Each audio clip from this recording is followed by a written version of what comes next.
para você, o que é religiosidade? O que é uma pessoa religiosa? No meu entendimento, religiosidade, porque a gente tem aqui um público que está nos assistindo que talvez não esteja entendendo.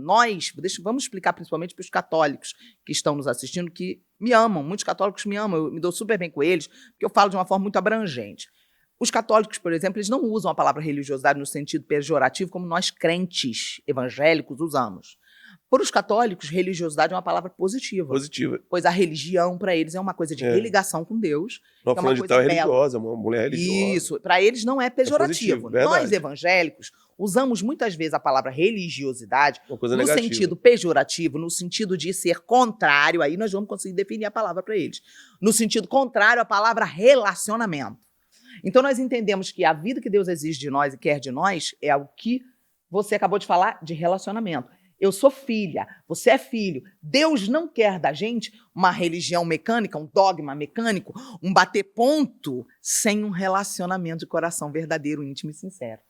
Então, a religiosidade que a gente chama no sentido pejorativo seria um bater pontos automático, mecânico. Eu tenho que ir para a igreja, eu tenho que... Mas o coração está distante, a cabeça está distante, a mente está distante. Porque o prazer daquela pessoa, a gente não entende muitas vezes que o prazer está ligado à adoração. O nosso prazer está ligado ao nosso estilo de adoração. Então, o prazer daquela pessoa é muito mais em outras coisas. Ela vai lá, ela não tem prazer de estar na igreja. Essa é a religiosidade. A pessoa realmente não vive uma vida com Deus. A pessoa segue o dogma mecânico, o segmento de Deus mecânico, mas ela não tem uma vida íntima com Deus. Essa pessoa, vamos calcular aqui uma relação sua com seus filhos, né? Você tem 2 filhos homens. Imagina que de manhã, todos os dias, você sentasse à mesa do café com seu filho, não olhasse na cara deles, eles não olhassem na sua cara, fosse um bom dia mecânico, bom dia, boa tarde, boa noite, como tá? Tudo bem. Ninguém olha no olho. É graça, né? Ninguém se importa, de fato, com o que o outro sente. Quando você não tem um relacionamento verdadeiro com Deus, você não quer ler a Bíblia, você não quer conhecer como ele pensa, porque a Bíblia revela como ele pensa, como ele sente. A Bíblia revela a mente de Deus. E a Bíblia fala que nós vamos receber a mente de Cristo, que esse é um processo de santificação na nossa vida. A gente começa a entender o que Deus sente. Nesse momento, a gente não está mais sendo um religioso. A gente está sendo uma pessoa que tem relacionamento, um filho, uma filha verdadeiro, que tem relacionamento íntimo e sincero. Então, a religião, ela é o contrário do relacionamento com Deus. Deus não quer filhos que bate ponto com ele quer relacionamento verdadeiro. E o relacionamento verdadeiro não vai existir sem renúncia, que aí é onde entra a palavra da cruz. As pessoas, elas querem separar a cruz da filiação. Elas querem separar a parte de renunciar às coisas do mundo de ser filho. Mas você, sendo pai, sabe quantas vezes seu filho, com 1 aninho, poderia querer colocar o dedo na tomada, ou enfiar a mão dentro do vaso sanitário, que é a coisa que a criança quer fazer. Ela acha uma gracinha aquela água do vaso sanitário. E a criança, pondo a mão no vaso sanitário cheio de bactéria, ela põe a mão de volta na boca, pega uma doença. E quantas vezes Deus está falando para a gente uma coisa para nos livrar da morte ou de uma doença, e a gente está achando que não.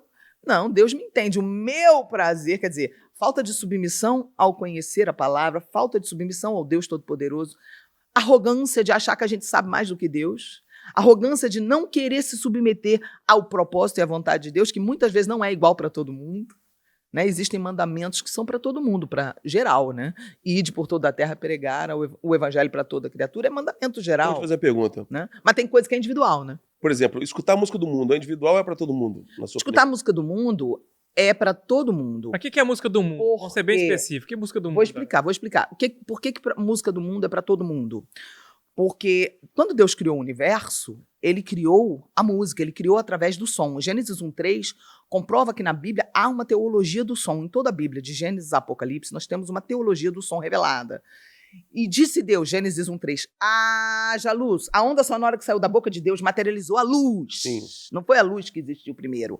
O que existiu primeiro foi o som da boca de Deus. Todas as coisas foram criadas por som da boca de Deus. Sim. O som materializa as coisas. É uma coisa muito séria isso.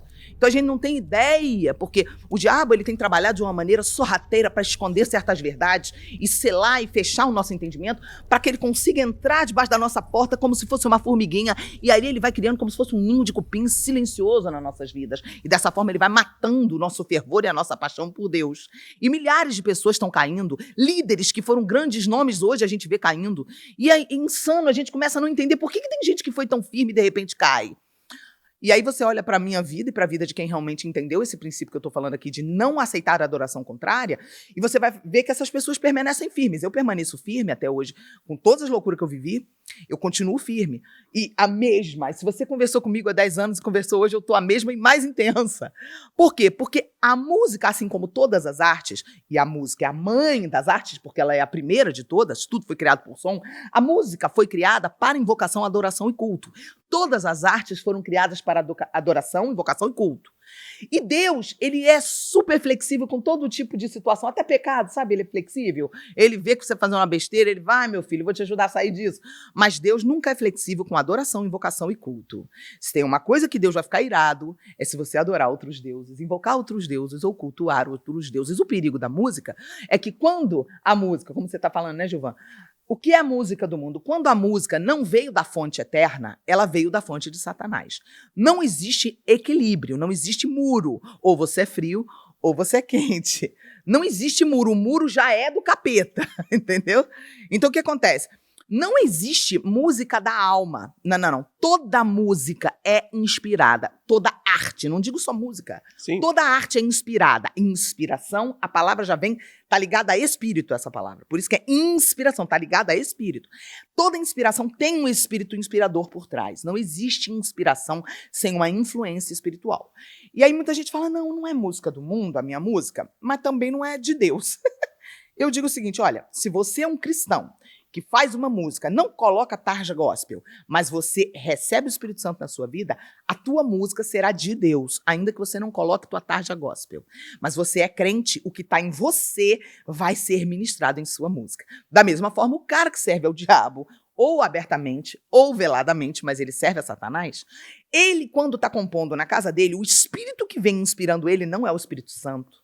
E é por esse motivo que tem muitas músicas que, apesar de serem bonitas ao seu ouvido, elas serão músicas que liberarão no seu sistema nervoso central vontades contrárias à vontade de Deus, fazendo com que você tenha dentro de você, que é um templo, uma adoração contrária interna e faz com que você tenha vontades contrárias a Deus. Nós temos que entender que nós fomos criados à imagem e semelhança. E quando Deus criou o tabernáculo, ele criou o tabernáculo na terra para representar o céu. Tanto que quando o tabernáculo do céu rasga o véu no céu, o que acontece com o tabernáculo da terra na hora que Jesus morre?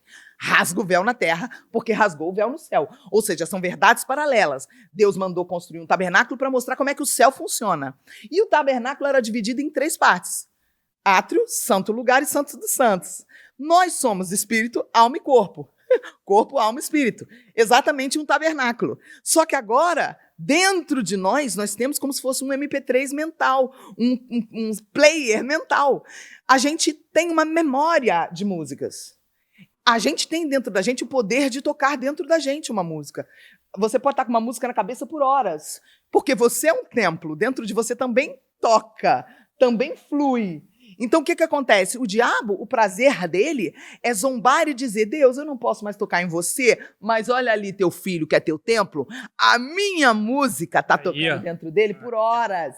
E ele está ali celebrando. Quantas vezes você acabou de voltar do culto, você está batendo o pezinho ali, lavando uma louça e cantando uma música que não invoca Deus.